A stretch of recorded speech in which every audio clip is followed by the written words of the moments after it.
Okay, so hello everybody, and welcome to the weekly fasting group. We basically meet every week on a Friday. It's a WhatsApp group, and we communicate throughout the week with healthy tips and motivating fellow group members throughout their fasting throughout the course of the week. But every Friday from 12 o'clock lunchtime on a Friday to 12 o'clock lunchtime on a Saturday, we all get together and fast in any respect that we want to for that particular period. So some of us are water fasting, some of us are dry fasting, some of us are juice fasting, some of us are just eating fruit, some of us are just cutting back on food, and other people are cutting back in other areas. There's just non-judgmental, and you can basically join the group and fast in any which way you want to. So every Friday at 5:30 UK time, we have a speaker, and this week we are totally privileged, and I say that with having experienced Jesse for the last few months on his breathing channel. We are very privileged. I'm very privileged to introduce Jesse Coomer, who is a breathwork expert. He's certified Wim Hof method instructor and cold training specialist who has transformed his own life and now shares his knowledge through books, workshops, and his popular YouTube channel. A genuine, practical, and real advocate for health, mental fitness. Jesse's mission is to help others overcome the modern stressful human condition and achieve personal growth and wellness. So with that, I'd like to introduce Jesse. And my first question, I've got a lovely long list of them for you, but we don't have to go that way. So my first question is, would you like to take us through your own breathwork journey, how you found it and the effect it's had on your life, obviously your career and your family? So yeah, so take the stage, Jesse. Absolutely. Well, and thank you so much for having me here. Thanks for everybody who's able to make it to the live and those of you guys watching on the recording. Breathwork is something that I've been doing it professionally. Hey, nice to have you here. I've been doing this professionally since 2016, but if you would have asked me, as a much younger man, hey Jesse, do you think you'll be a breath worker someday? I would have been like, be a what worker?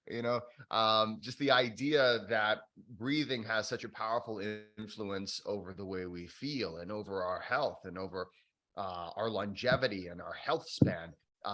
Was sort of a novel idea, something that I never really thought, it could be such a thing. And so my breathwork journey started in it's about 2013-ish. This is when I was in my early 30s, and I had just made a big change in my life.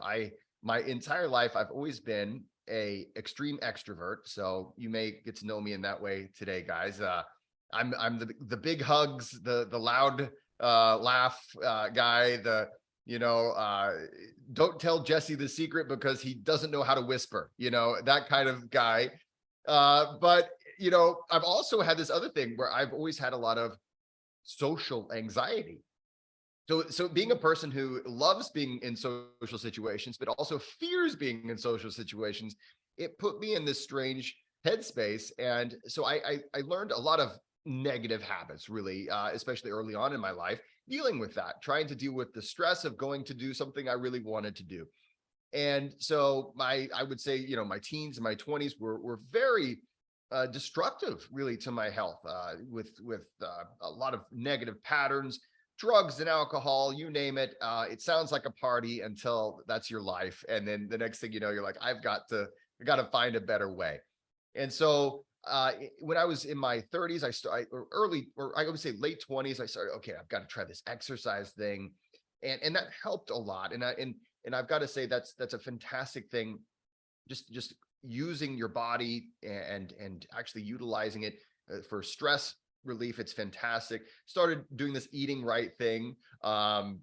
Didn't try fasting till much later. So, but I did a lot of things that would be traditionally healthy, things that are good for you. And then I heard that meditation was really good for stress. And the research was there. And so I said, okay, great. I'll go ahead and meditate. And I went to my first, I had a teacher, and I sat down, closed my eyes, and immediately couldn't wait for it to be over. I mean, as soon as I was like, just, and so I really struggled with meditation, especially early on. And so I would do a lot of just Google searches and searches throughout the internet. And I came across, I was looking for better ways to find mental peace, some just overall clarity, and maybe help my meditation. And that's whenever I found out about breath work. And it first came in the form of what is known as pranayama. So that's a yogic style of breath work, thousands of years old.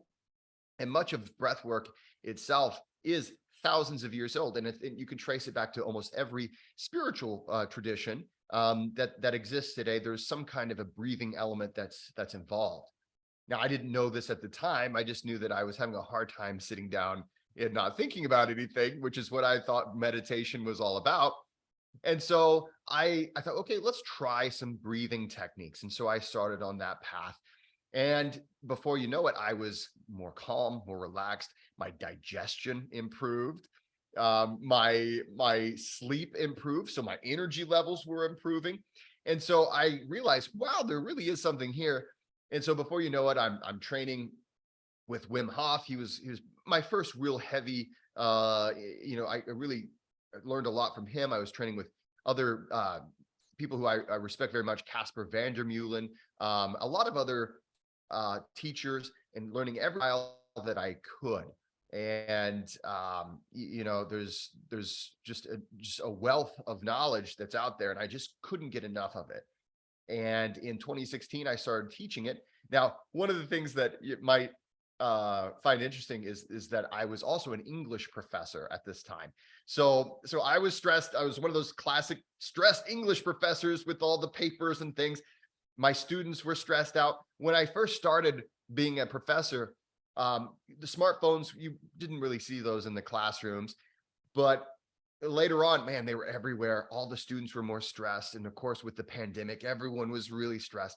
And so as I developed my professional practice of being a breath coach and a breath worker, and I also developed other parts. I'm interested in teaching people physical fitness and nutrition and things like that. It's all holistic. You got to look at the human as a holistic being.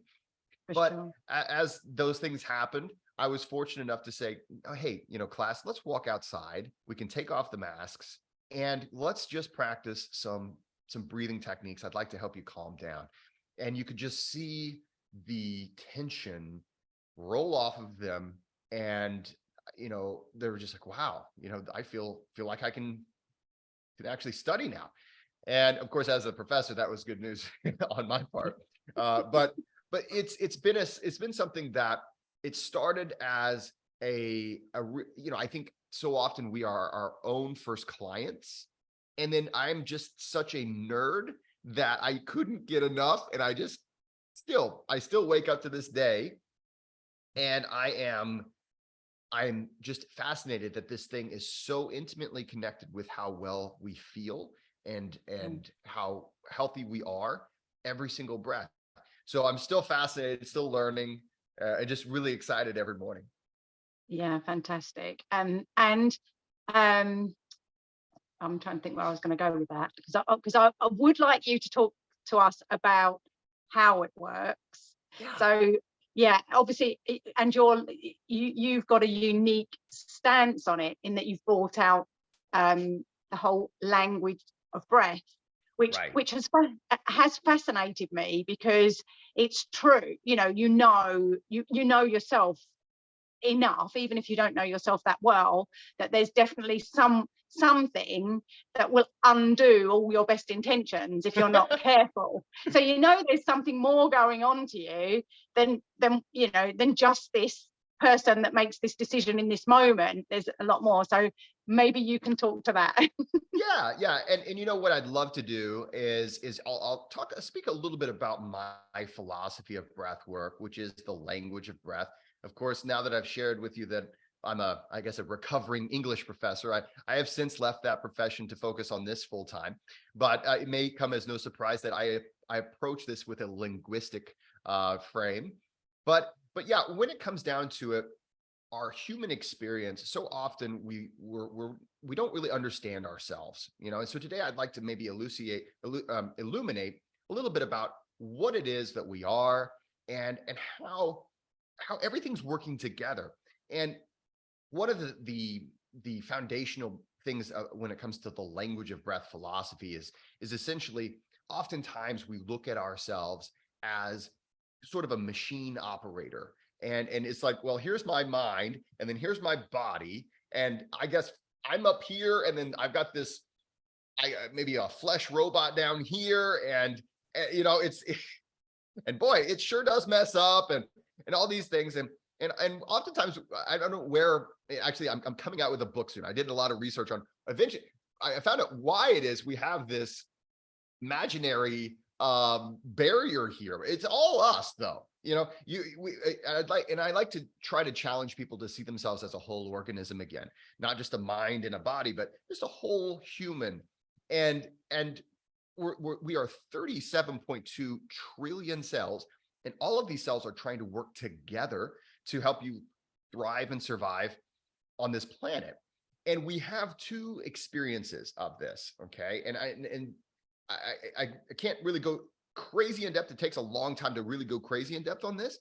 But I want to give everybody some nuggets that they can take with them. And then of course you can always get a hold of me if you'd like to go even deeper. But the part of us that we often associate with my mind is also, we consider that our conscious thinking part of the mind, or our conscious self. We also have another part of ourselves that is called the unconscious. We've known about this for decades now, that we have this dual experience of all of our life. And those two experiences, they kind of synthesize to the experience that we believe is just, oh, this is just normal life. Now, that unconscious part of you is in charge of everything except for the things you can consciously do. So for instance, if just to kind of test this out, you can close your eyes right now. So if you close your eyes and you hold up two fingers over your head, the confidence that you have that those are two fingers over your head, that's because an unconscious part of you called proprioception allows you to do that. Okay. So you can open your eyes again. But that is something that if you didn't have that aspect, you can't control that, right? That is outside of our conscious awareness, but it informs our conscious awareness. Another thing, of course, I'm speaking to a fasting group, and Karen, you shared with me that this is the big fast of the week, right? So there's a part of you that it cares very much about you, and it says, listen, I've noticed we haven't taken in as many calories today. And I need to poke you to eat more. And it doesn't know about the fasting club. It doesn't know about all these scientific benefits of fasting, or at least giving yourself that self-discipline to remove something out of your diet for that day. It's just concerned with survival. And it leads us to having all kinds of impulses and things that can be distracting. And one of those things is our emotions. So, we often see the science fiction shows that, they go to a planet and they don't have emotions, and, oh man, wouldn't it be great if I didn't have fear or doubt or all envy? But then again, I wouldn't have love. I wouldn't have, and the reality is all of those emotions are coming from a part of you that loves you very much. It's your unconscious self. And it sends you emotions to move you towards actions that will hopefully help you in your life. Now, that can go really deep. I've been very fortunate to make friends with neuroscientists and research psychologists over the years that have helped me understand this. And this is something we're continuing to research. But what I'd like to talk to you guys about today is something a little bit more applicable. And if you don't mind, Karen, can I share my screen, or is that? Yeah, definitely. Yeah. Can you do that? Do I need to do anything my If you end? don't mind, just make me host or just share the hosting. And I'd like to, the topic of the day is fasting as it relates to breathing. And I want to show you what that connection is. And let me see here if I can find, let's see here. This is so I have multiple talks that I give. This is the try not to breathe so much talk. And that may sound like a weird thing to hear a guy say whenever he's a breath worker or a breath coach. But okay, so I'm ready whenever you are. Yeah, I'm just having to learn where I need to do that. I go to share. Yeah, if you and go then to, so go on, go. you can go to my face and just go on the upper right hand corner where it says mute and there's like an ellipsis, and then you just scroll down, and then there should be a thing that'll say to make host, and then that will put me as the host, and then I can share with the crowd.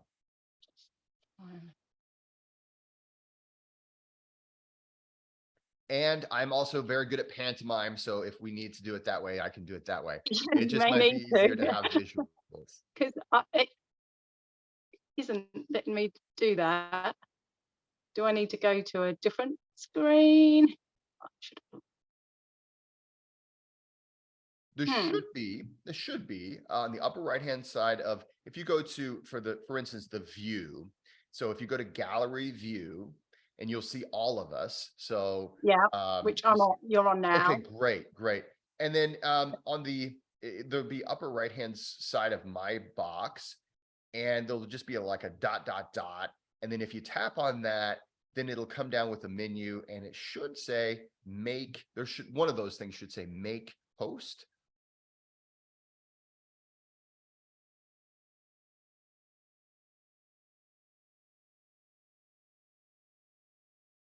And it's all good if we can't figure it out. I will get there because anything. No, it's just not. That's not there. Security settings overview. No, that's not working. Sorry, guys. Hey, everyone who's watching, please continue breathing. Please be patient with me. There is research that shows that the longer you breathe, the longer you live. I have terrible jokes, and so yeah, I think when I became a father, there was a gene that was activated for dad jokes, and it was just one cheesy joke after the next. Well, I can't work that out. Okay, so that's far. going to be so I'm not getting the 3 dots when I press on you. Oh, interesting. For some reason. But usually you just have to hover over me, and then you'll have the 3 dots. It's bringing. No, it's just going up into the screen.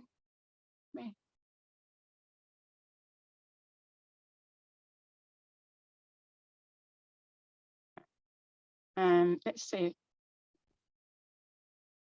By changing it. See, I've got something going along the bottom. And see, that says share, but that's true. That would be for you to share. Yeah, that is. So, and when I've got you on my main screen now, and then nothing particularly is happening.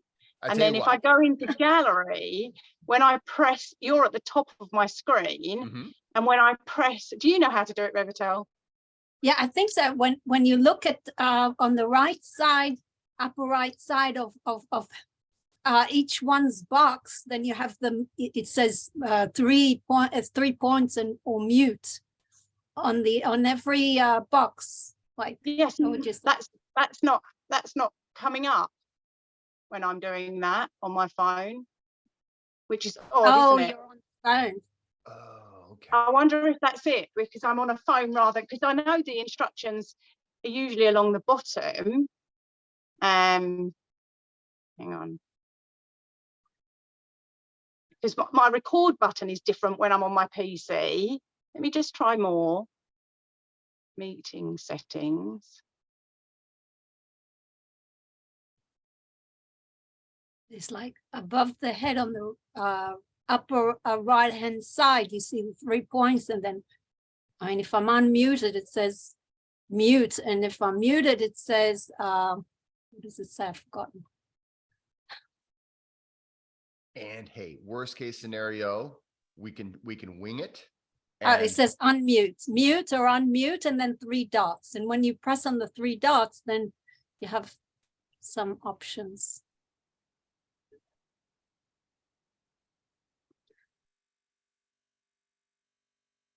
This is so annoying, because obviously if I'd a little bit of homework, so your microphone is muted. You can also tap on the screen and you could see more options.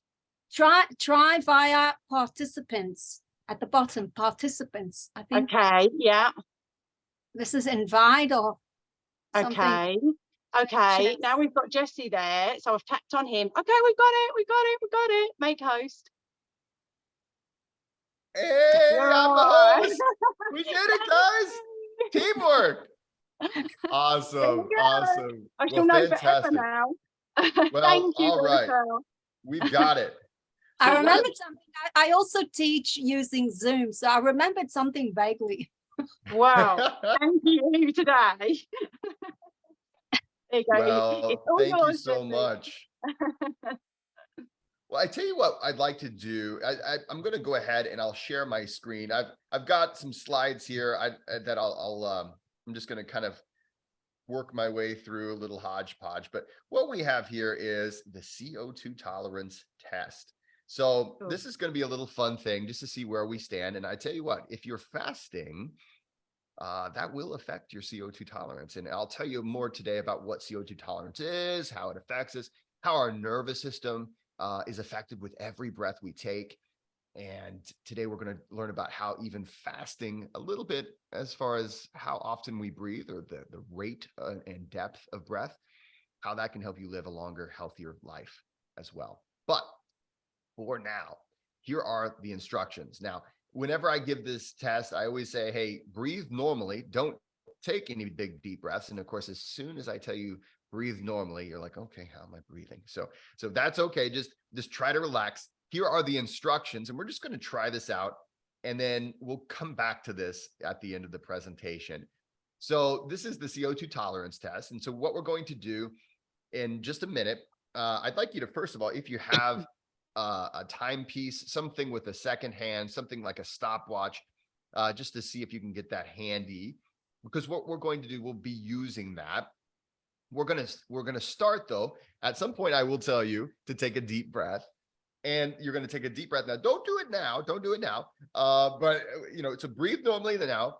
But you're going to take a deep breath, and then we're going to exhale through our nose, and we're going to time how long we can make the exhale go. So if you can make that exhale go for a minute, awesome, or 2 minutes or 3 minutes, all day, maybe it's only 10 seconds. All of that is fine. Again, like Karen was saying, no judgments or anything like that. This is just finding out a little bit more about ourselves.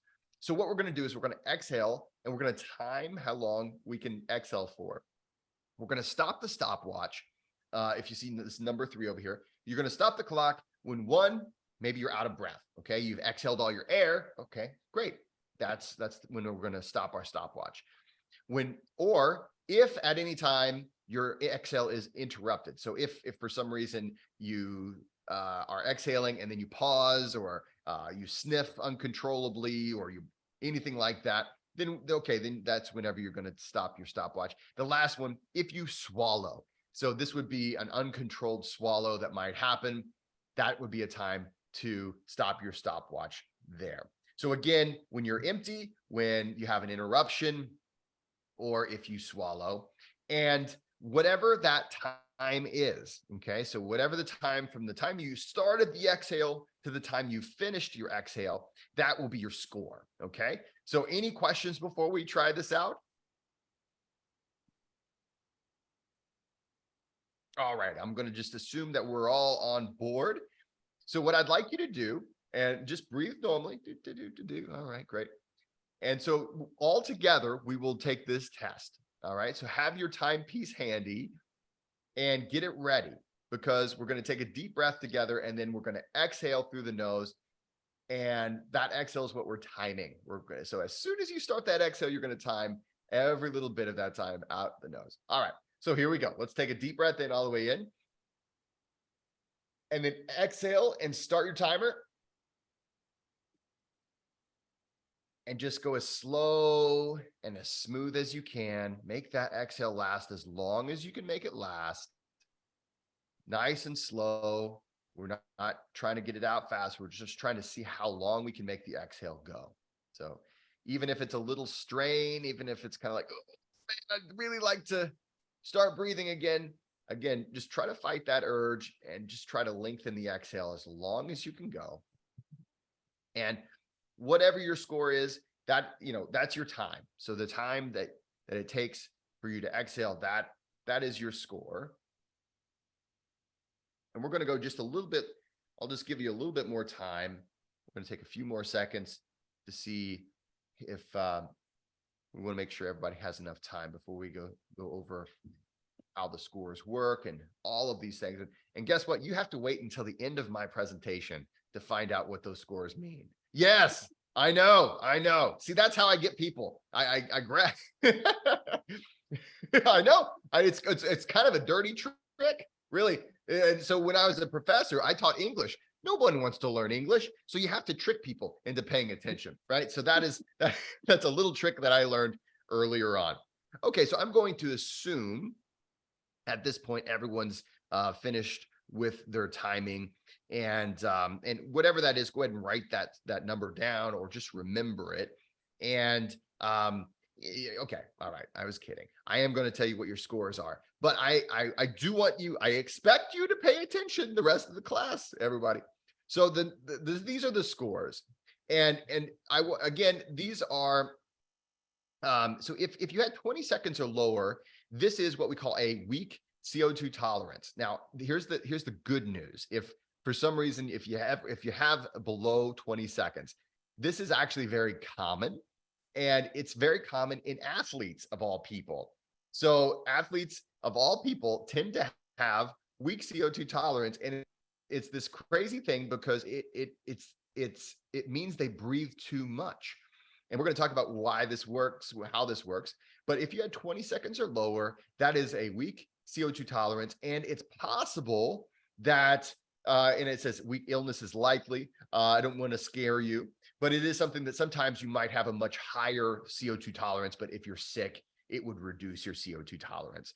Another thing I wanted to let you know is sometimes whether you're digesting food or not will affect this. So actually being in a fasted state is improving your CO2 tolerance. And I'm going to tell you why that is in a little bit. Now, if you have a score between 20 and 40 seconds, we would consider that average. That's the average person walking around in everyday life, about 20 to 30 or 20 to 40 seconds. If you get to 40 to 60 seconds, we consider that intermediate. All of my clients make it there. And then if I'm teaching you, if I'm training an athlete or first responder or military, I try to get them into the 60 to 80 seconds. And then 80 and beyond, I mean, really at that point, you can probably walk on water anyway. So basically we've got a CO2 tolerance test that we just took. Now, what does this mean? How does this have anything to do with my health and wellness and all these things? Let's talk a little bit about that. So I'm going to go to the beginning of this presentation, and I want to just introduce you to you. This is a visual representation of what we call the autonomic nervous system. And this is representing the two major branches of the autonomic nervous system. Now, this is, you can see the parasympathetic and the sympathetic nervous systems are represented there. And let's see here, I may be able to just go ahead and get this so it's a little easier to show. Will it work? Yeah, awesome. So anyway, we've got the sympathetic and the parasympathetic nervous system. Now, this is happening right now. So all of us right now, no matter any time, this is part of that unconscious part of yourself that I was talking about earlier.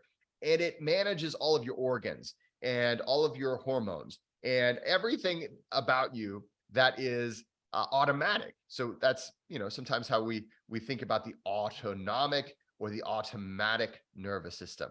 Now, depending on what your nervous system believes about the situation that you're in, your nervous system will change all of your hormones, all of your physical attributes. We call this your physical expression will change. And it really is amazing how much of our physiology changes depending on our state. So are we in a stressed state or are we in a relaxed state? So if you see the sympathetic side, sometimes we call that fight or flight. Now that's if we're maybe in a heightened state of the sympathetic awareness. Other times, for instance, if you go to the gymnasium or if you are excited to, play a game of football, American or everywhere else, well, we would also be in a sympathetic state because we're excited, we're happy. We just need a lot of energy. Now, when this happens, your physiology changes in major ways. So if you see a list here, this is just a simple list of some of the ways our physiology changes. One thing that happens is we have heightened senses. So literally when you are in this active state, so whether it is that you're stressed or you're excited, all of your senses are heightened. So this means that you can actually see more clearly. You can hear more fine-tuned. You can smell. You actually have a greater sense of smell. Your tactile senses are all heightened whenever you're in this excited state of sympathetic dominance. You also will have a major change happen as far as what organs are turned on and what organs are turned off. So for instance, your saliva flow will be reduced or just completely stopped. Your heart rate will go up. And this is because your nervous system understands that you're activating and you might need to circulate more nutrition or oxygen. So your heart rate goes up, you're getting all of this blood flow, your breathing goes up. We're going to come back to this. Your digestion will be turned off. Your blood glucose will be raised when you're in a stressed state. And then it actually will inhibit your reproductive organs when you're in a stressed state. Now, on the other hand, that we do have the parasympathetic side. Sometimes we call this the rest and digest. Yes, that exists too. Most of us have heard of fight or flight, but very few of us have heard of rest and digest. And that's a shame, actually, because it's in this state that we do our healing, our recovering, our repairing. In this state, our senses will dull. We can digest things very well. Our heart rate comes down. All the stress hormones are down. A lot of those hormones that are about rebuilding, they come up. Our breathing will slow down. Our blood glucose comes down, and it will stimulate the reproductive organs.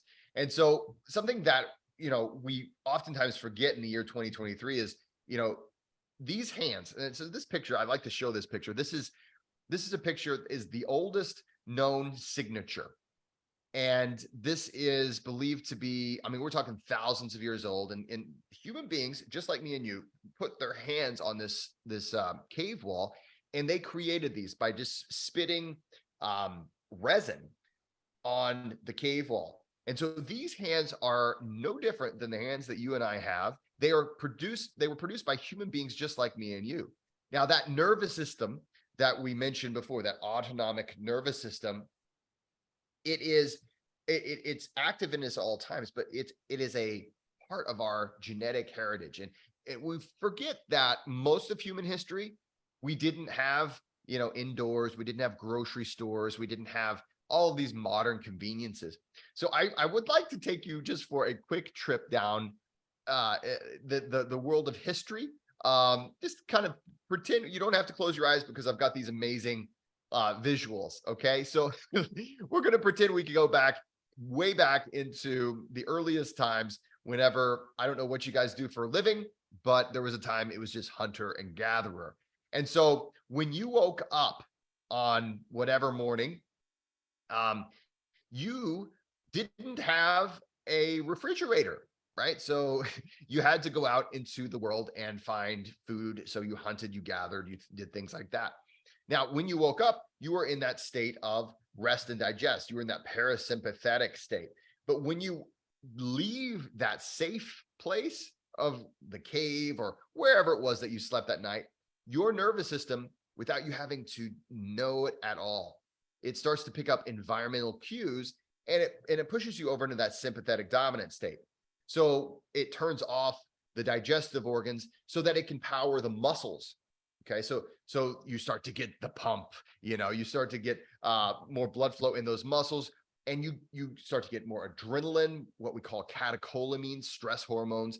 Cortisol levels come up, blood sugar goes up. All of those things are good because, hey, in these days, when you go to work, it looks like this.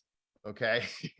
Frank's having a rough day at work. But, the point is, when you go to work, the human life was a very dangerous thing that we needed every bit of our nervous system working for us so that we can make it work, and we can live and survive.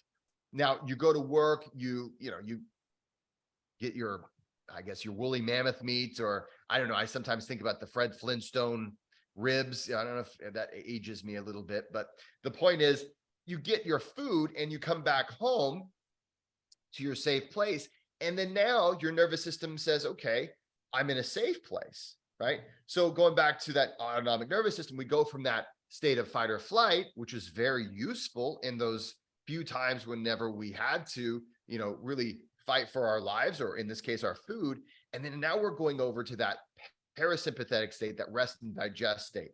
So in that state, our senses dull, our heart rate comes down, our breathing comes down, our stress hormones come down, our blood sugar goes down, our blood flow goes from our muscles to our digestive organs so that they can work. And hey, maybe you met someone special that day, and now your reproductive organs work. So this is how our species survived thousands and thousands of years. And this is our nervous system that we experience to this very day. So nothing has changed except for our lifestyle, right? So if you fast forward, a few thousand years, we live lives nothing like our ancestors lived. And we have a whole host of problems that they didn't have. Yes, we don't have to fight for our food so much. Maybe there's a sale at the supermarket that you have to maybe elbow somebody to get that sale, but we don't have to go and fight and have a life or death battle every single day physically. But we have a lot more psychological stressors. And what we see nowadays is that we have a disconnection between our autonomic nervous system and the world around us. Now, one of those things that I want to bring up today specifically is the action of breathing. Now, you're going to notice on this chart, if you are in a state of sympathetic dominance, right? If you are in a state of fight or flight, you're breathing hard and fast. And if you think about this, if you're, so just imagine yourself running from a bear or charging after, I guess a woolly mammoth or whatever it is that you find to be tasty. Maybe it's the nuts and berries, whatever it is, you still have predators that are trying to eat you, right? So imagine that, and just to think about how, and I'm running around, I'm probably breathing really hard. I might be breathing through my mouth. So I'm heavy breathing. And that's typical if you've gone to the gym and you're exercising. That's a pretty typical experience as well. And so that is something that is part of our nervous system. And then on the parasympathetic side, you've got the rest and digest, and you'll notice that we breathe slower during that time. Well, the interesting thing about our autonomic nervous system is that while we cannot consciously control any of these other things on this list, right? You can't decide to increase your senses just by thinking about them. You don't have conscious control over saliva flow. You can't just think, okay, heart beat faster or slower. The one thing we do have control over is our breathing.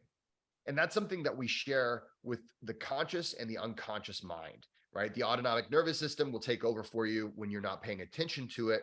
But whenever you decide to pay attention to it, then suddenly you have conscious control over your breathing.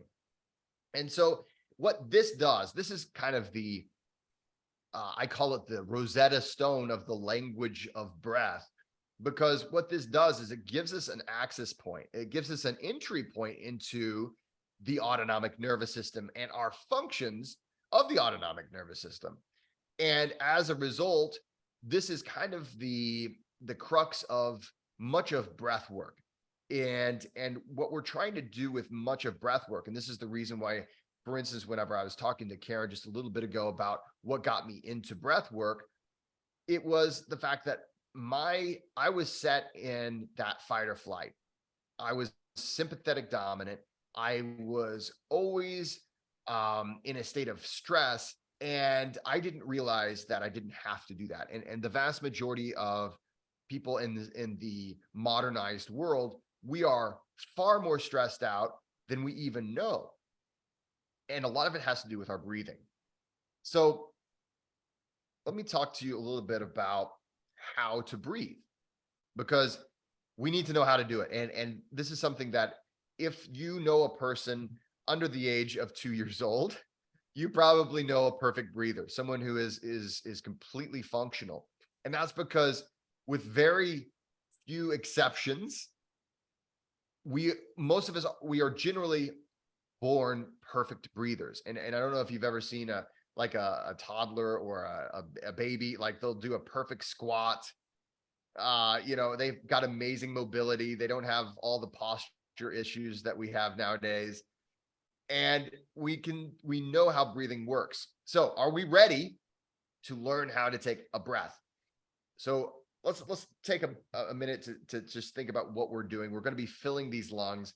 Your lungs have the vast majority of their alveoli, which is the thing that allows your body to absorb the oxygen. The vast majority of them are in the bottom of your lungs. And so what we're wanting to do is use the law of gases to invite that air in. And I tell you what, I'm going to stop sharing now, and I'm going to just talk about how to take a proper breath. So here we go. Let's see, are we ready to take a proper breath? And let's see how that works. So you might be saying, Jesse, I've been breathing now for quite some time. And that is true, right? We generally, we enter this world on an inhale, and we exit the world on an exhale. All the time between, we're breathing, but oftentimes it is through dysfunctional breathing that we actually speak more stress into our lives than anything. And let me just tell you why. If we go back to this presentation, if you think about this autonomic nervous system, the interesting thing is, the faster you breathe, the more stress you're going to experience. You are sending a message and you're using the language of breathing. And even if you don't know it, you're using the language of breathing to say, okay, nervous system, we need to be more stressed. And if you breathe slower, even if you don't realize it, you're speaking the language of breath to your nervous system, and you're saying, okay, nervous system, we can be relaxed. So when we functionally breathe, a lot of people say, okay, take a deep breath, right? Let's breathe with our diaphragm or belly breathing, all those things. We get a lot of instruction. But ultimately, the goal here is to breathe slow and relaxed if you want to be more relaxed. And we should be in that state of relaxation more often than not, more often than we're in that state of stress. So let's go ahead and see, I can't really see anybody right now. That's okay. But what we're going to do is we're going to take a functional breath.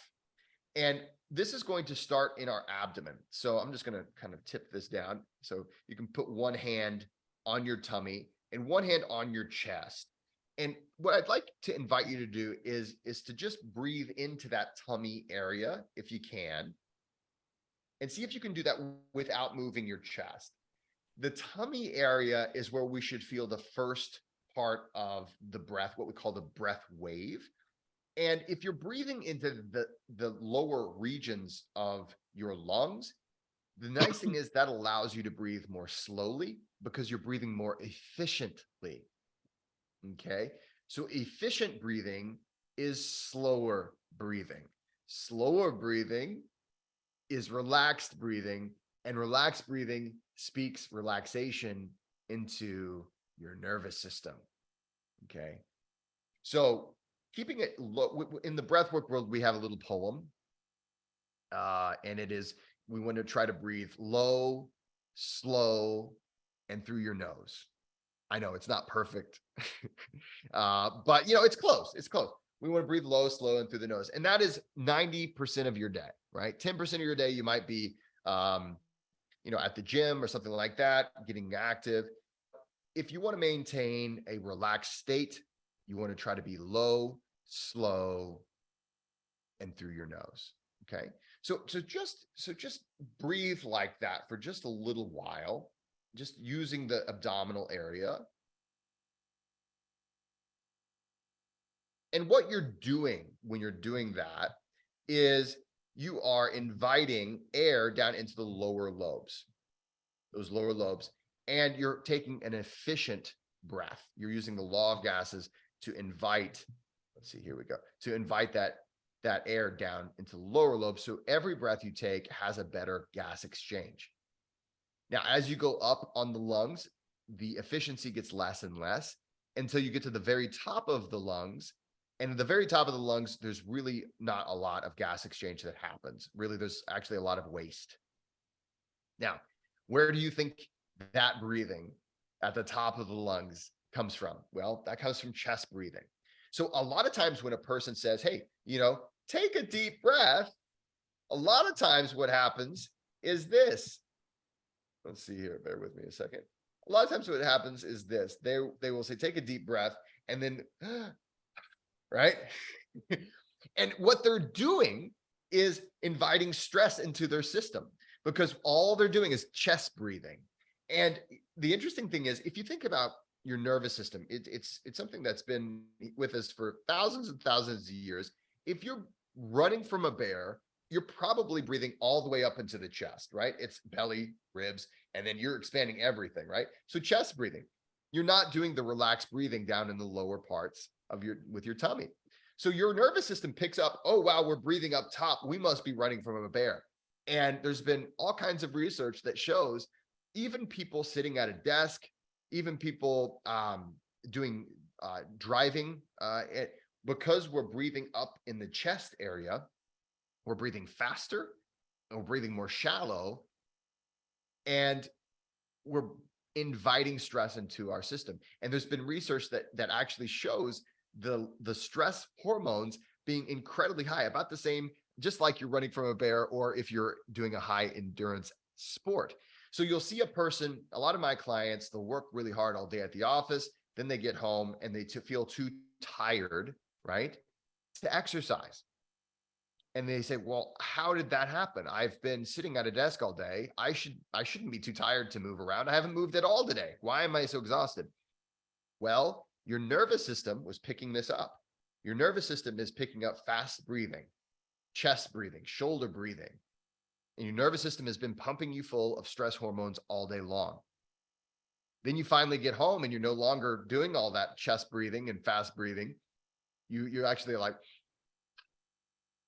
now I need to go exercise. But then your nervous system says, I guess it's time to relax. And hey, I've spent all of the adrenaline today at the office while you were sitting there. I don't have anything left in the tank. And so one of the modern things, and I talk about this in my book, A Practical Guide to Breathwork, I call it the modern human condition. And it's something that we share with everyone else that lives in the modernized world. We have these issues that we don't know why it happens. It's like, why does this happen to me? Well, it happens for many reasons, but one of the biggest things that affects us is the fact that we don't understand how breathing influences our nervous system. And this is something I wish I would have understood back whenever I was a younger, troubled boy, and this is something that, of course, I'm so happy to be here to share with you. Let's get into how breathing less actually helps us. And then I want to, Karen, maybe we can go back and forth. I'm sorry if I'm just going on and on. Sometimes I just we're get fine. into it. So Time we like the information, Jesse. awesome. Well, thank you so much. And here in just a minute, maybe we can have more of a back and forth, but I do want to cover just a few more things. And one of those things is that nasal breathing is very important when it comes to reducing our volume of breath. The average person takes about 20 breaths per minute in the modern world, and that is influenced by our CO2. Aha, we're coming back full circle, right? Now you can look at that score, and we're going to talk about that. And actually, let me get straight into the CO2 tolerance.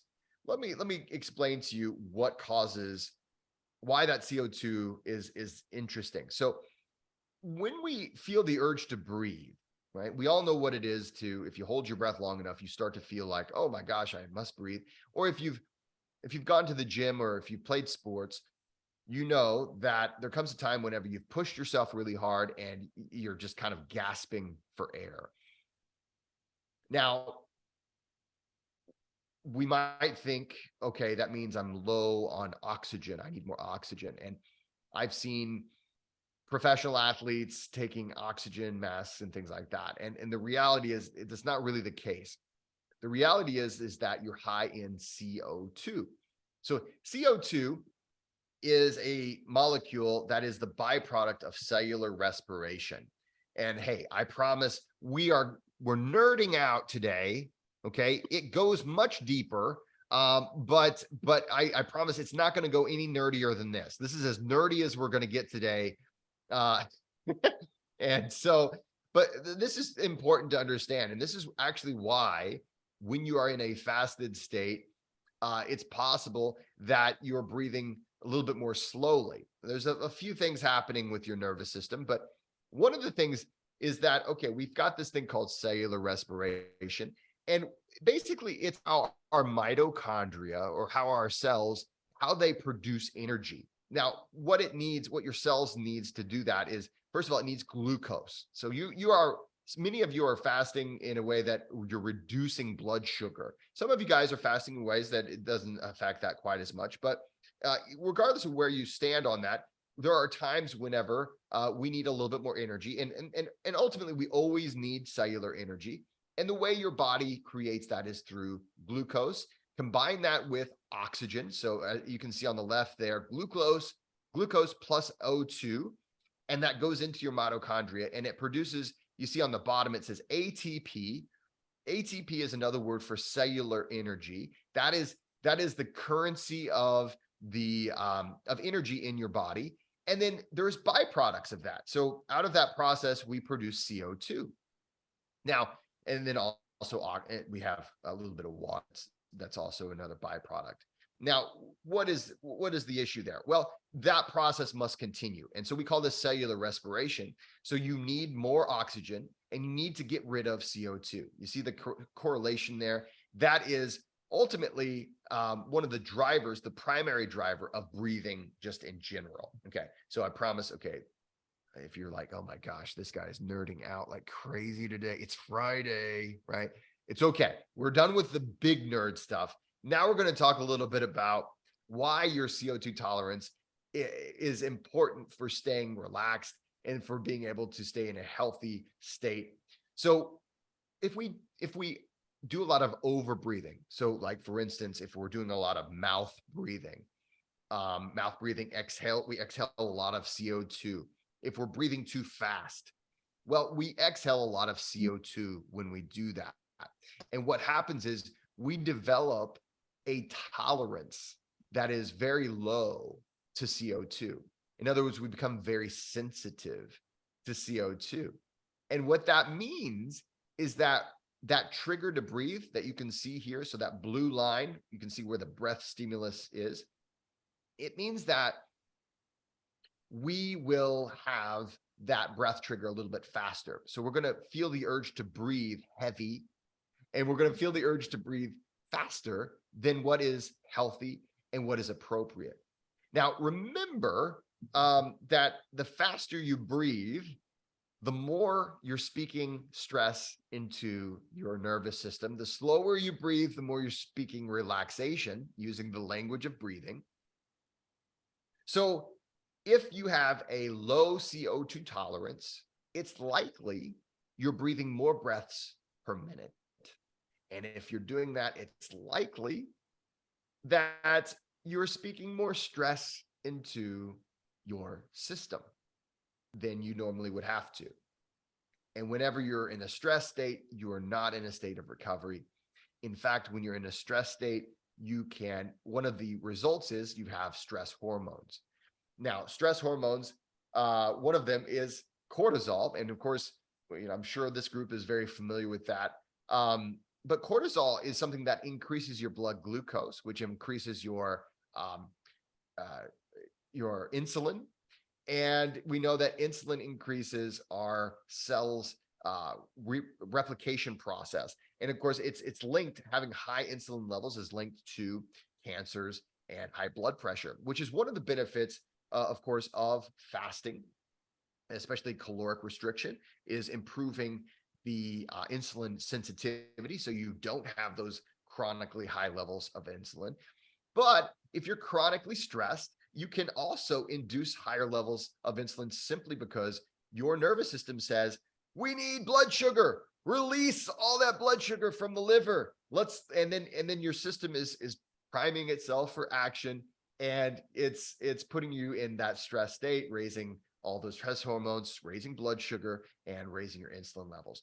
So we see a lot of correlation between staying chronically in that stress state and a lot of negative health implications. So, okay, so there is the problem. There is the problem, and you know what your CO2 tolerance is. My challenge to you is to improve it. Now, you might say, so how do I improve my CO2 tolerance? You come here, Jesse. I thought we were going to have a fun time, and you're going to tell me how to breathe better. And then now you just tell me all these problems. Well, okay, we're going to have some solutions now. So there's a few things that you can do today that will increase your CO2 tolerance exponentially. And of course, like Karen, she's done, I also have courses, I have books, I have things. If you want to get into this and really dial in, you can do that as well. But just for today, I'd like to invite you to breathe. First of all, to start breathing through your nose all the time. Right? So breathe in through your nose and out through your nose if you possibly can. Let me tell you a little bit about your nose. I don't know what you think about your nose. I know there's a lot of people that don't like their nose, but I will say that you should love your nose. And let me tell you why. Now, your sinuses contain about a fist. I'll put it this way. In our skulls, there's about a fist worth of real estate dedicated to sinuses. Okay. That is a lot when you consider how big your head is or how small your head is in comparison to your fist. That's a lot of real estate, which means it's important. It's important to breathe in through our nose. Now, a few things that nasal breathing will do for you. First of all, just experience a deep breath through your nose. You notice that it is about, and according to research, it's 50% more difficult, right? There's 50% more resistance with an inhale through your nose than through your mouth. And if you consistently focus on nasal breathing, what happens is you will exhale less CO2. And in doing so, you will improve your CO2 tolerance. It literally can be that simple, and it is that simple for most people. Simply inhaling and exhaling through the nose is enough to slow your breathing down in a way that will affect the tolerance that you have to CO2. And basically how this works, I'm going to nerd just for another minute. But basically how this works is there's chemoreceptors in your brainstem. They'll start to notice you have a little more CO2 than you used to have. And they'll say, okay, I guess we can accept a little bit more CO2. So simply breathing through your nose. Now, another thing that nasal breathing will do for you is that it will clean every breath that you take. So you can see these things, the superior turbinate, middle turbinate, inferior turbinate. Sometimes we call those the conchus because they resemble spiral shells. Well, what we have here, these are membranes that will purify every breath. So they will heat your breath for your lungs. They will humidify every breath you take so that it's received more so that it doesn't cause inflammation in your respiratory tract. Also, a primary thing that it does, it will it'll take particles out of the air. So about 75% of the air that you breathe can be purified through nasal breathing. Now, there's some things that are just they're too small and they make it through.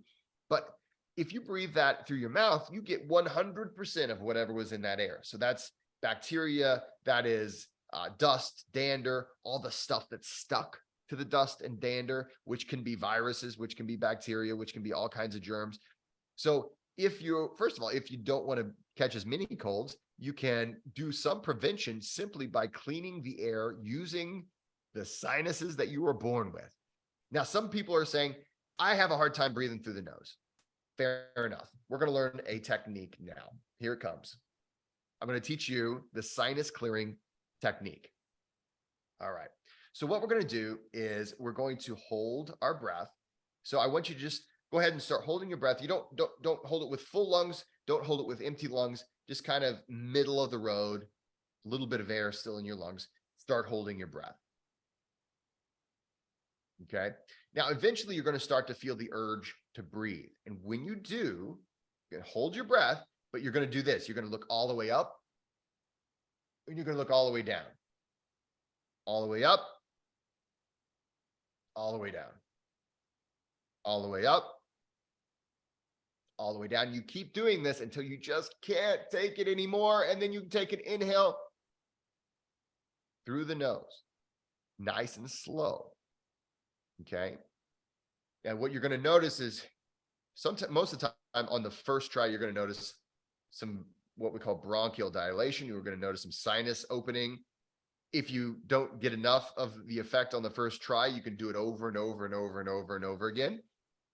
What we're doing is we're using CO2 to open up the blood vessels.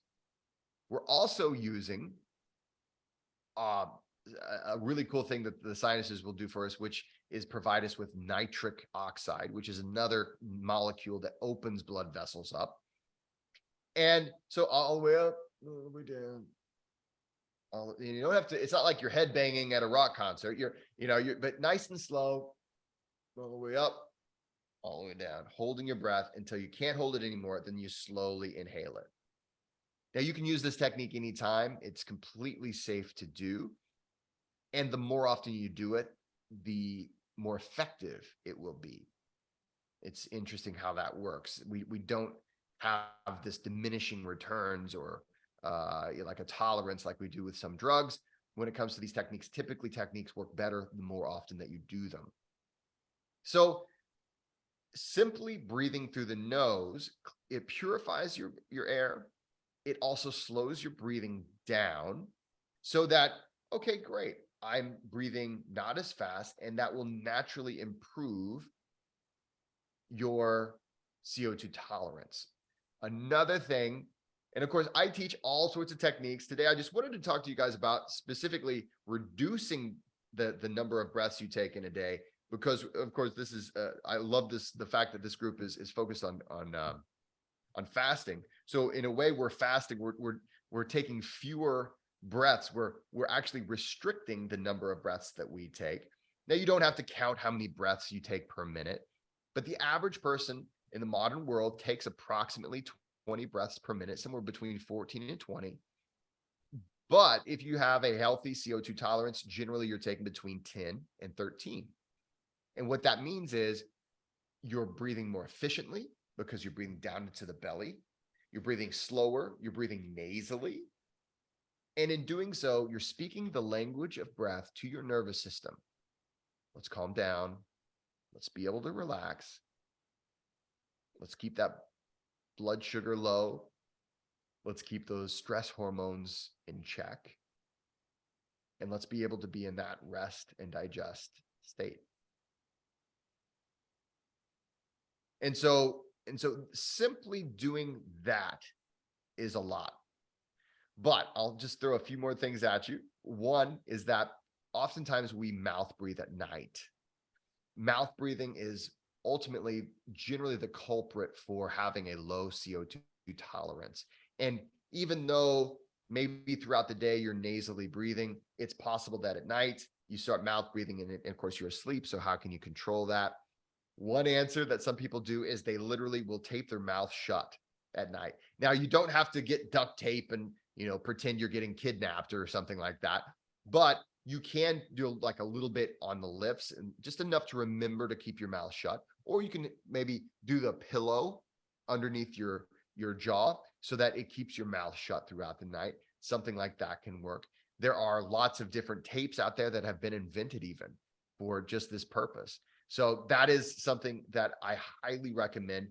And then over time, you're going to notice I'm just more relaxed. I get a deeper night's sleep. If you have one of those smartwatch or something, some kind of a tracker, you can notice, wow, I'm getting more deep sleep. I'm getting more REM sleep. In many cases, acne goes away and bad breath and indigestion and all these things, simply because if we slow down our breathing, if the breaths that we take are quality breaths, we're not just doing quantity. We're not just breathing up here like so many of us do. So if we take fewer breaths, but they're quality breaths, we are speaking to our nervous system to stay relaxed, to stay calm, to turn on the digestive organs, to turn off that chronic, high blood glucose, to turn down those stress hormones, those catecholamines, to be able to recover, to relax, and to focus. So these are just some very simple ways. Now, if you would like to learn techniques, there are so many techniques that I teach. And sometimes we do techniques where we breathe a lot. And sometimes we do techniques that even take our slow breathing even deeper. But these are safe, effective things that I've been able to share with you today that you can take with you. And if you want to dig in deeper, of course, you can always get a hold of me. So that is the CO2 tolerance. That's the significance of that CO2 tolerance score. The higher your score, the more you know that you're probably nasally breathing. The more you know that you're probably breathing a little slower. If you're a talker like me, of course, I was a professor for 11 years and I still speak for a living. I've got to watch. That's a lot of mouth breathing. It can be, at least. So I try to inhale through the nose, So that is the talk. That is the talk. And Karen, you want to go over some questions, or maybe there's any questions from the group? I'd be happy to field anything that you guys have in mind. We've got plenty of time. So just in the chat, or even if we just want to raise hands, happy to answer any questions or have any chat that comes up. Yeah, Jesse, I would just like to share my experience because I joined your group at the beginning of February. Oh, wonderful. And it coincided with you bringing out the first month of the challenge. But what I wanted to say, and then obviously in March you brought the CO2 challenge test. Yes. So that throughout March, well, I started March with a score of 38, and then I ended with it going up to 58. Congratulations. Yeah, and I've just done that one today. Obviously, like you say, if the fasting has accelerated that, and that's been 72 today. With obviously doing fasting. So, but the biggest thing that I've noticed, and there's been so many benefits, and let me add that I started cold therapy at the same time as well. Very nice. So, very nice. And I've built up from 30 seconds, obviously, of a cold shower, where I now comfortably do 6 or 7 minutes on a daily basis. So that's awesome. Yeah, and the biggest health benefit that I would say from our fasting from the side as far as fasting is my digestion. I just noticed I did used to do regular enemas, particularly if I was fasting, but I actually said this within the group today, that the biggest thing I noticed was like how literally whatever I eat today is out tomorrow morning, and it literally is everything. And there's no, and interesting, because there was a point where I was on holiday during, like, so February, beginning of February till now, there was a week where I wasn't doing my cold showers. I was still doing some breathing, but not as much. And I did notice that my digestion did get more sluggish. So it definitely was related. So yeah, and then the other things, obviously, just so the group obviously can hear the benefits of someone who's only really just touched the surface, is my awareness. And that's, like I said, well, obviously my CO2 tolerance has improved, and so I just feel so different in my skin. Whereas, and I was very conscious as I became more conscious of how often I was holding my breath, even though you wouldn't have thought, you'd have never thought you were, like taking my dogs out for a walk and bringing them home and showering them down. I was realizing that my body was feeling stressed, and I realized I was holding my breath. I was literally holding my breath. So there's been so many advantages to learn it. And like I say, my breathing cycle was not, belly, chest, whatever you said. My breathing cycle wasn't. It was very much all chest, all, breathing all in my chest. So I just feel better in my skin because I now know how to breathe properly. But who teaches you? I now know the proper breathing cycle. And then and like I say, I've been on your course now, so I've actually learned how, how you can calm yourself down in a stressful situation. And I've obviously joined your Patreon group, so I join all the challenges as well. But yeah, hopefully that's given people, like I say, I've only just touched the surface, and like I say, brought in cold therapy and correct breathing. But correct breathing, oh my gosh, like I say, you just feel different in your skin. You're much more aware of everything you're doing. And the biggest thing from a fasting point of view, and I did mention this in the group today or yesterday, is the biggest thing from a fasting point of view, or eating properly, or eating how you want to eat, is that you seem to have that gap between when you take the action, which obviously is awareness, but where you take that, and I think it's from being more calmer and more comfortable in your skin, you're more relaxed, and so you have more time between when you get that thought or that impulse, and you're walking to I find myself actually now saying, do I really want, do I really need that? Do I really want that? Yes. And whereas before it was just completely, animal action, just completely just in automatic and no gap. So I can definitely say that that's completely changed. So yes, there's so many reasons to do this. But anyway, I have noticed there's a couple of questions that have come up in the chat, so I'm going to just look in there. So and just to piggyback on something you just said, just before we get to the questions, because I definitely want to answer these as well. Okay. One of the things that you mentioned is having that more of that self-control. And oftentimes we don't realize just how much those stress hormones control, they push us to action, right? And so that salad that I was going to have suddenly doesn't seem as good as that pizza, because of that cortisol is just forcing. I want quick calories, and I want the fats and the sugars as fast as I can.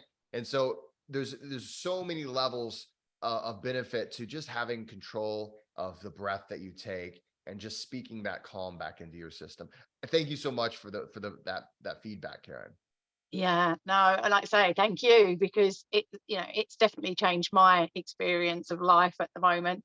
So okay, so the first question is from Ruse. And would you like to explain again about the mouth open or closed during sleep? Yes, that's a really a common thing that we see more and more of, and it often will lead to, even things like snoring, sleep apnea, things like that. Now, we can't always, when you're unconscious, right? When you are asleep, you can't always control my mouth. I might hang open, and we don't always know that it does. But what happens is when you do that, you are mouth breathing. So what that means, if you take a deep breath through your nose versus your mouth and just kind of compare the two. So if I take a deep breath through my mouth, right? So that activates the chest first. Okay. So we have chest breathing, we have shoulder breathing. We're not generally diaphragmatically breathing. And one of the interesting things about breathing through our nose is that it will provide a stimulus. So because it provides a little bit of resistance, it actually stimulates proper diaphragmatic breath. And we talked about how those diaphragmatic breaths, they bring that air down into the lower lobes. The lower lobes are far more efficient. So you're going to breathe slower. And that means fewer breaths. You're also not activating some of the sensory neurons we have up, or sense organs we have up here. You have part of your nervous system is just observing the fact if this area is involved in breathing, then it assumes you're running away from something. And so what research has shown, and you can do sleep studies and things like this to find this out about yourself, but time and time again, mouth breathing at night when you're asleep has been linked to a higher level of all of your stress hormones. So you're not getting as deep of sleep. You're not getting as restful sleep. A lot of times people wake up, they're like, oh my God, I had 8 hours of sleep, but I still have to crawl to the coffee pot, right? And so we want to encourage ourselves to breathe through our nose. So one thing that people tend to do, if they're really wanting to get serious about it, is tape the mouth shut. Not only because they want to reduce that chest breathing and that stress breathing during the nighttime when they're asleep, but they also want to prevent themselves from over breathing. So you'll notice if you're breathing through the mouth, the volume of air is not as high. If you're breathing, if you're breathing through the nose, your volume is lower than if you're breathing through the mouth, right? So you just don't breathe as much air over the course of the night as you would if you're mouth breathing. And what that also does is it prevents you from exhaling too much CO2. And what that allows for is you'll have a higher tolerance to CO2, which will translate into slower breathing throughout every other part of your life. The nice thing about that is the higher the levels where we allow ourselves to go when it comes to CO2, the more we've seen our blood vessels stay open, heart rate stays lower, blood sugar stays lower, all those benefits because we're not engaging that sympathetic nervous system, which sometimes we call the fight or flight part of our nervous system. So there's all kinds of reasons to want to have nasal breathing only. Now, when it comes to how do I tape my mouth shut? Now you can see it's kind of difficult for a bearded guy to tape his mouth shut. So I don't. I have a pillow underneath my chin, and I wake up with really messed up bed head on my beard. But so Volker, he'll have to, he can relate to that. I see in your picture there. But you can also just do a little bit of tape just on your lips. Now, I will say the first night, it probably won't make it past an hour. You'll be like, throw it off. But if you keep coming back to this every night, you're going to notice that eventually you can make it through the entire night with that tape on your lips. And you'll know for a fact that I did not breathe through my mouth all night long. And then just gauge how you feel. It's like Karen was saying, you're going to develop a certain level of awareness as you engage with your breath. You'll say, wow, I got a really good night's sleep last night. And maybe I got the same amount of hours, but I actually got far more quality of sleep because my nose was encouraging diaphragmatic breath, which kept me in that relaxed state. And I didn't over breathe all night. So all of my breathing keeps me in more of the relaxed state as well. So I'd like to go on and on, but I think hopefully that kind of explains it. And of course, if not, feel free to type in something else. Yeah, and I can second that again, because I tape my mouth, and like you say, the first night it felt like I was, someone was holding my breath, and then like, and you feel pretty weird, right, with other members of the household, but the benefits definitely are there. I mean, I did keep it on all night. Uh-oh, Karen, I can't hear you. Sorry, that's my mum ringing. Oh, okay. Uh-oh. Yeah. So definitely recommend the tape, and persevere with it, because it definitely you do definitely get a lot better sleep, better quality of sleep. Okay, so there's another question in the chat. Does humming while you breathe out through your nose increase nitric oxide? Is this beneficial to health? That's a great question. And the short answer is yes.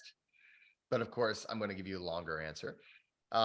You produce an enormous amount of the nitric oxide that you enjoy throughout the day through your perinasal sinuses. And so this is why another reason why we always want to nasally breathe. But when we hum, we actually stimulate the perinasal sinuses to produce more nitric oxide, which, if you're not familiar with nitric oxide, you should know that nitric oxide is a vasodilator. It encourages the baroreceptors in your blood vessels to relax so that they open up, right? And so one of the I guess the number one killer of people in modern countries is heart attack and cardiac issues, right? So we have a lot of issues with circulation, and so we want those blood vessels to be open and healthy. So it is absolutely to your benefit to hum. And I highly recommend, okay, and here's another thing. I like humming on the way to like a meal or dinner. And one of the reasons why I like to do it specifically is because it slows down the exhale. It slows down your breathing, right? Just like what we've been talking about. The slower our breathing, the fewer breaths we take, the more relaxed we're going to be. The more relaxed we are, the better you're going to digest your food. So I like to hum maybe a couple minutes before I eat a meal, especially on a stressful day. And then that way I know my digestive organs are open and ready, and they can digest my food so that I don't have indigestion, and so that I can actually take nourishment. I also train my athletes. When I train athletes, I oftentimes will say, okay, great workout. All right, now after your workout, don't forget to hum. And so we hum for 2 to 5 minutes, and a lot of times I do my coaching over Zoom. So I'm not right there with them in the gym. And they say, well, the first day I was really nervous to do that in the gym. And then now other people are doing it too. So you might just make some friends and you don't even know. Okay, so is there anybody else in the group that's got any questions that they'd like to ask Jessie? Nice and quiet. Hi, good evening. Okay, hello. I don't really have questions. It's just, it's so simple, so basic. Breathing is and just like you said, babies do it naturally and then they forget how to do it properly. And about this world that is very stressful. I mean, going to the office, like we feel like we are under attack. We have to fight, and it's worse than in the cavemen, that there was a distinction between when you're at work or when you go hunting and when you're at home. And today we don't have this distinction. We feel always stressed because there's so much stress. And and I was doing these exercises and I got quite good results. 55 seconds for this test, and Nice. 13 breaths a minute. Well, I love those numbers. I'm proud of myself too. So I was just ever since I got into this group and fasting and all this information, it's not just about fasting, it's about all this lifestyle. Everything, just like you said, is related. And it's also earthing, and it's also walks in nature. It's awareness of all these basic and simple things that people have forgotten all about, that are not just, it's essential. It's just like you said, it's about health and longevity, these basic things like breathing. And so I've been aware of these things, and I've been practicing these things. And I think I sleep at night with my mouth closed, but I'll check it, I mean, I know that it happens to me even twice, that I went on a tour, and I went abroad on tours, and I slept in the room with, it happened to be twice that I slept with women that I couldn't sleep well, because they snored, they breathe through their mouth, and it was very, it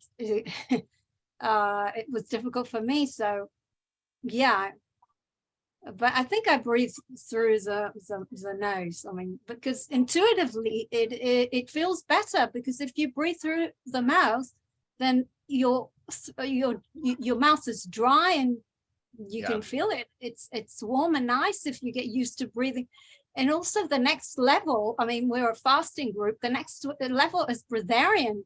I mean, breathing is much more important than eating. And I read Hilton Hotima's books, if you know about them, and he speaks about the nasal cavities, how it is so important, about the sixth sense. We used to have a sixth sense. It's because the nasal cavities are sort of blocked, and we lost it, something like that. That how the nasal cavities are important, very important in more than just breathing. It's to do with the brain, to do with special abilities that apparently once we now it's supernatural, but it used to be pretty natural. We lost a lot of abilities because we're not connected to nature, to ourselves anymore. Just like the simple things like breathing, like earthing, like eating properly, not all this industrialized, plastic, metal, that it's not even, it's poison. It's not food. Well, and simply fasting, for most of human history, we didn't have access to avocados 12 months out of the year, right? Or we didn't have access to every kind of food you can think of every single day at every single hour. Simply the concept of the overabundance of the modern world is actually foreign to our organism, and so there's so much to trying to at least return in many ways. Of course, I like having indoor plumbing and heating and cooling and all of those modern conveniences as much as anybody else, but allowing ourselves to return to some of the things that we might consider to be stressful. Like Karen was mentioning, the cold shower. I'm actually in the process of writing a book. I write a lot of books, guys, but I'm writing a book about cold training. It's a complete guide to cold training, and my main point is that we've lost a lot of our health because we just don't allow ourselves to feel those things that we consider to be stressful, like the cold or like the heat. Or like fasting, there's a certain degree of aversion that we have.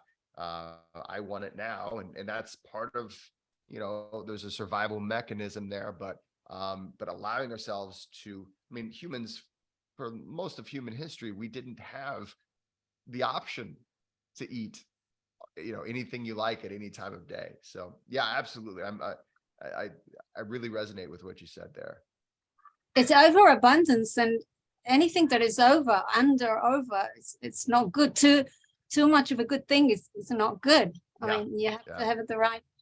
So yes, and I enjoyed your lecture very much. Like Thank you.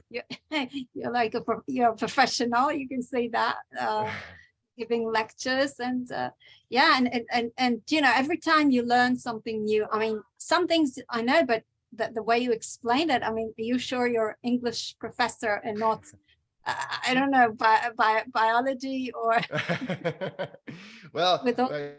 thank you so much. I appreciate it. When I nerd out on something, I try to learn as much as I can about it. So thank you so much. That's Yeah, it was very honored interesting me. to know, you know, you were apologizing for it, but it was very interesting to know the biology behind it, behind these simple things that you know that you're supposed to do it, but all this thing about the nervous system, how you can control your sympathetic Mhm. nervous system and calm yourself, your body. I mean, all this, yeah, it was fascinating learning about it.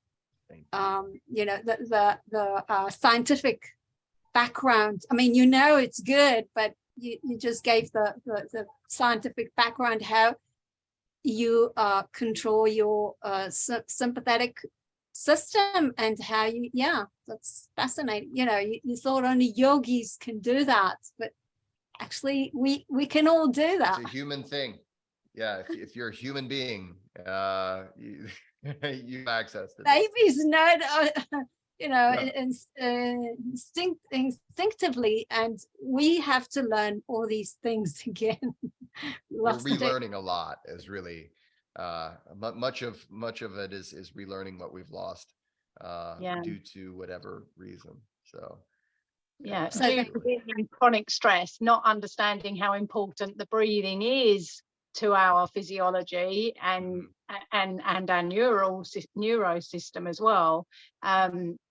You don't realize that breathing through your mouth is actually, and then of course your body adapts to accommodate you doing it wrong. So Exactly. And another thing that just to kind of piggyback on what we're just kind of getting into with this discussion is what we eat influences how we breathe. How we breathe influences our stress state. Our stress state also influences what we crave to eat. So there's a correlation between eating highly processed and highly sugary foods that causes us to produce more CO2, right? More CO2 causes us to breathe faster. If we breathe faster, we have more stress hormones. More stress hormones means we have more cortisol, because that's one of the stress hormones, which makes us crave foods that are simple, processed, fatty, things that have the fats and the carbs. So there's a lot of in my book, a practical guide to breath work. I just talk about, like, we don't realize what's happening. We're living in a modern world. We feel like it's, when you get born into a modern world, you don't realize that this is not actually normal, right? So normal for humans has not been, you live indoors all the time. You go to the grocery store for food, you have drive through, you have fast food. I mean, these things are completely foreign to our organism, and we're starting to suffer what I call ills of the modern human condition. Is things that our ancestors never really, they suffered from other things. So, they suffered from the starvation, the, getting mauled by, grizzly bears and things like that.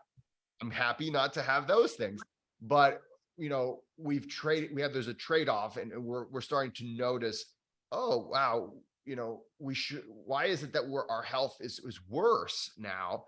And so now we're starting to kind of put these things together. And so breathing is foundational. Understanding the relationship between food and health is foundational. Sleep, exercise, simply being around good people and having positive interactions socially. There's so much that that our organism craves for health. And so yeah, so there's a lot of things to look into, and it sounds like this group is looking into those things, which I found. yeah, we're very fortunate to get very good speakers, Jesse. So I would just like to mention the courses that I've done of Jesse's, so that, and then obviously you can fill in the dots and cross the cross the T's and dot the I's with the services that you offer, because obviously all of them are valuable. So I've bought both of Jesse's books. The book about breath work and the cold therapy book that you've got so far, and I've got them on audio as well so that I can listen to them when I'm walking my dogs, and they are invaluable. They're like the manuals to both of those. And then I've joined Jesse's Patreon group, which is $5 a month. And I can't tell you, I mean, I would upgrade happily, but I'm so happy with what I get anyway. But yeah, so it's $5 a month, and Jesse runs a challenge every month, and I don't know if that is every month, but yeah, we're gonna do it. It's so much fun. I oh my can't gosh, stop it now. is. And just so you know, I've you know, when you're researching breath work, you meet a lot of people, and people's breathwork sessions are generally where they sit there and they do the breathing and you follow along with them as best you can. But Jess's is so different, and I've never met anybody, or I've never found anybody yet, who does the same, where Jesse literally will count you through the session. Not all of them, sometimes you breathe along, but more often than not, you actually count us through, you talk us through, and it's just a completely different experience to trying to work out what that person in front of the screen is, you know, and listening to how they're breathing. You just talk us through. So it's really, really clear for $5 a month. And then, like I say, on top of that, so there's over 100 videos that you've done over the course of the years that you have access to on this group for $5 a month. Am I saying it enough? And you can obviously listen, and they've all got different themes. I shared one that was on your YouTube, which was the spring one that you must have recently uploaded. So yeah, you can all try that at your leisure. I've posted it within the group, and if you're watching this and you're not part of the WhatsApp group, you're just on our YouTube, then you can access it via Jesse's YouTube channel, and I will put all of Jesse's contact details under the video so that everybody has access to Jesse. And then the other thing that I would say was the icing on the cake for me is I did your language of breath course, which is a 7-week course, and it literally starts right at the beginning. You learn how to breathe, and Jesse demonstrates, and you obviously practice along.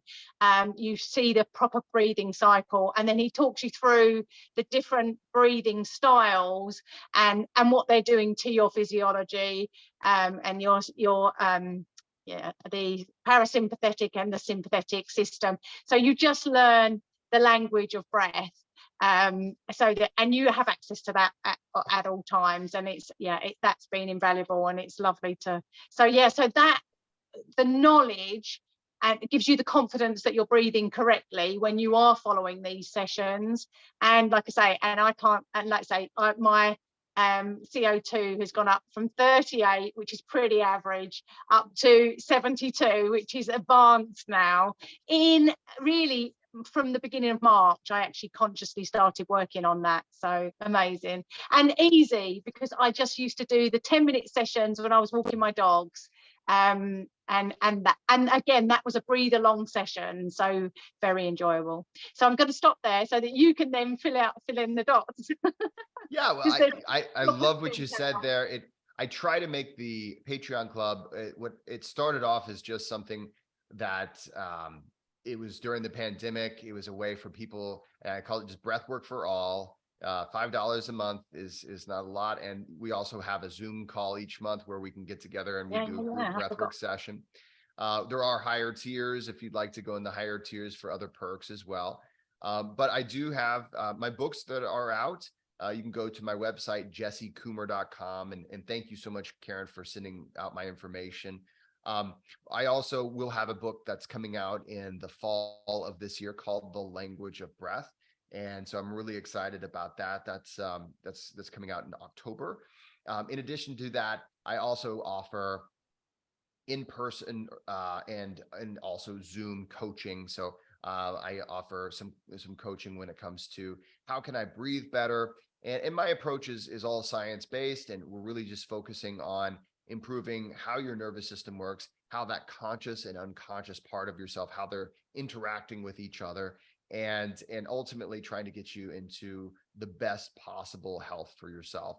If you are interested in that, you can reach out to me whenever you'd like from the jessecoomer.com website. And then I also do have a breathwork training program. So if you'd like to become a breath worker, if being a coach is something that you're interested in doing, I also have a school. This is our second year, our second class filled up really fast.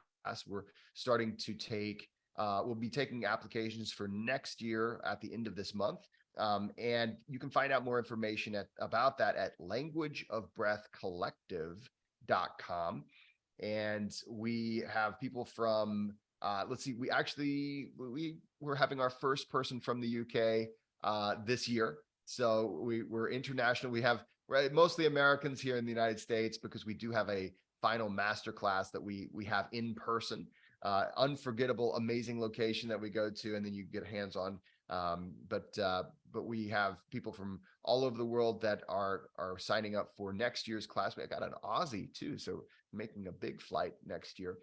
And so all of those things are available if you go to jessecoomer.com. You could also find me on Instagram at jessecoomerbreath.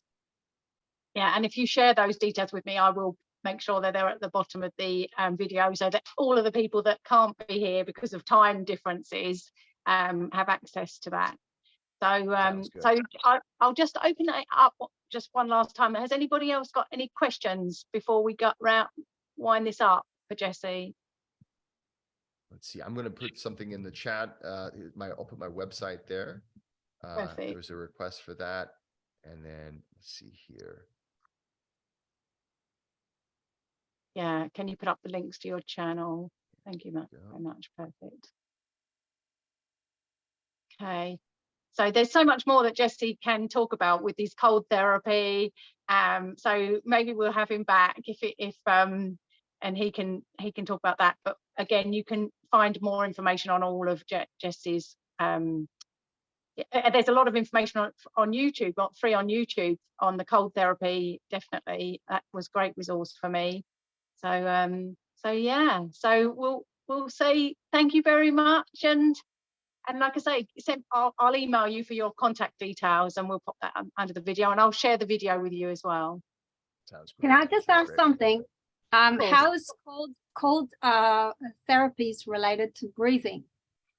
Well, is that yeah. So there's, just briefly, cold therapy is a way. So there's a lot of things that cold therapy does, but for instance, I have a training program for first responders here in the United States, and we put everybody into a cold tub because of the panic response. Okay, so you're going to get in and you're going to have the cold shock, your nervous system very sympathetic dominant at that point, because your hypothalamus will encourage you to evacuate, right? So there's these little sub programs in our brain that start to just fire as soon as you're in an uncomfortable temperature. And so the way to handle that, you have to use your breathing in order to handle that. And so we teach people how to do breathing to be able to relax in that overwhelmingly stressful situation. So this actually next week on Friday, I'll be certifying 2 police academy instructors here in the United States. And they're going to train their recruits in all of these techniques and how to breathe better. And then one of the things we do, we put them in an ice tub and we say, okay, deal with this stress. And sure enough, we show them, look, you can relax in an overwhelmingly stressful situation.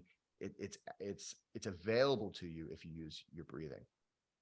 So another remark, just like everything is related, I felt that because of my lifestyle, raw veganism and fasting, the breathing airways are opened up.